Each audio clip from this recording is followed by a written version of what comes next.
What happens when a billionaire disguises himself as homeless to test the kindness of strangers? In a world that often feels self-centered, one man decided to see for himself if generosity still existed. This is a heartwarming story of compassion, hope, and the power of small acts of kindness. A wealthy businessman, questioning humanity's goodness, trades his luxury lifestyle for tattered clothes and a cardboard sign. As he sits on the streets, ignored by many, he meets someone who changes everything, a homeless woman who, despite having almost nothing, chooses to give. What happens next is a powerful lesson about generosity that will leave you inspired. Stay with us until the end to witness an unforgettable moment that proves kindness is still alive. Isaac Whitmann was not just a wealthy man, he was a billionaire tech mogul, owning a chain of successful companies that had made him one of the richest individuals in the world. But despite his immense success, something had been troubling him. He couldn't shake the feeling that kindness was disappearing in an increasingly self-centered society. Were people still willing to help others without expecting something in return? He wanted to find out, but not through surveys, studies, or reports. Instead, he decided to step out of his world of luxury and experience life from a completely different perspective. Isaac came up with a daring plan. He would disguise himself as a homeless man and spend time on the streets to see how people treated him. Dressed in worn-out clothes, his face smudged with dirt, and holding a simple cardboard sign that read, "Hungry, anything helps," he took to the sidewalks of downtown Atlanta. His goal was simple: to observe human nature firsthand and discover whether generosity still existed in a world that often seemed indifferent. What he didn't know was that this journey would change his life forever. On a cool morning in downtown Atlanta, Isaac Whitmann took his place on the sidewalk, blending into the sea of people rushing past him. Gone was the billionaire in his tailored suits. Now he wore a tattered shirt, loose jeans, and worn-out shoes stained with dirt. His face was smudged with grime, and in his hands, he held a simple cardboard sign that read, "Hungry, anything helps." As he sat there, the city moved around him, busy and indifferent. Hours passed, and Isaac observed the world from a perspective he had never known before. Most people ignored him entirely, their eyes fixed on their phones as they walked by. Some stole quick glances, their faces flashing brief pity before they hurried along, unwilling to stop. It was a stark contrast to the world he was used to, a world where people paid him attention because of his wealth and power. Just as he was beginning to think his plan might fail, his eyes landed on a woman sitting across the street. She looked weary, her belongings packed into a small, worn-out bag beside her.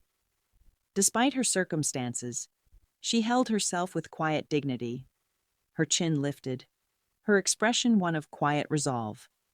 Her name was Rose, and though life had been unkind to her, she refused to let it break her spirit. Unaware of who Isaac really was, she sat there watching the world, clutching a small cup of coffee she had bought with spare change. What Isaac didn't know yet was that this woman would soon prove to him that kindness still existed in ways he never expected. Isaac hesitated for a moment before gathering the courage to approach Rose. Holding his sign close, he walked over and spoke softly. "Excuse me, ma'am. I'm really hungry. Could you spare anything?" He expected hesitation, maybe even rejection, just as he had experienced from so many others that day. But Rose didn't look at him with disgust or pity. She looked at him with understanding. She studied his face for a moment, then reached into her bag. "I don't have much," she said with a faint smile, "but I can share what I've got." She pulled out a peanut butter sandwich, carefully wrapped in wax paper, and handed it to him. "It's not fancy, but it'll fill your stomach." Then, as if that wasn't enough, she dug further into her bag and pulled out a small plastic bottle. "Here," she said, offering him the water. Isaac was stunned. This woman, who had so little, was willing to share what little she had without a second thought. As he took the sandwich and water, he could feel a lump forming in his throat. He had set out to test the kindness of strangers, but he hadn't expected to feel this level of sincerity. Rose wasn't done, though. "If you're looking for a place to sleep tonight," she continued, "there's a shelter a couple of blocks from here. They fill up fast, but if you get there early enough, they'll take you in." Her voice was calm, steady, offering help not out of obligation, but out of genuine care. Isaac sat down beside her, humbled and moved. He had spent a fortune on philanthropy before, but in this moment, Rose had given him something far more valuable, proof that kindness still existed, even in the hardest of places. The next morning, Isaac returned to the same spot, once again dressed in his ragged disguise. But this time, he carried a small, worn-out backpack. Hidden beneath an old blanket inside was something no one would expect: a bundle of cash. Today he wanted to see just how far Rose's kindness could stretch. As he approached, Rose greeted him with a warm smile. "You're back," she said, her voice light despite her hardships. Isaac nodded and sat beside her. "I wanted to thank you for yesterday," he said sincerely. "That sandwich meant more than you know." Rose chuckled softly. "Sometimes all we need is a little kindness," she replied. "I know what it's like to be in need." After a moment, Isaac reached into his pocket and pulled out a crisp $100 bill. I found this," he said, playing the part of a fellow beggar. "But I think you need it more than me." Rose's eyes widened in surprise. "Are you sure?" she asked, hesitating. "Absolutely," Isaac insisted. She held the bill in her hands for a moment, as if trying to decide what to do. Then, without hesitation, she turned to a frail-looking homeless man sitting a few feet away. Isaac watched in astonishment as she walked over and pressed half of the bill into his hand.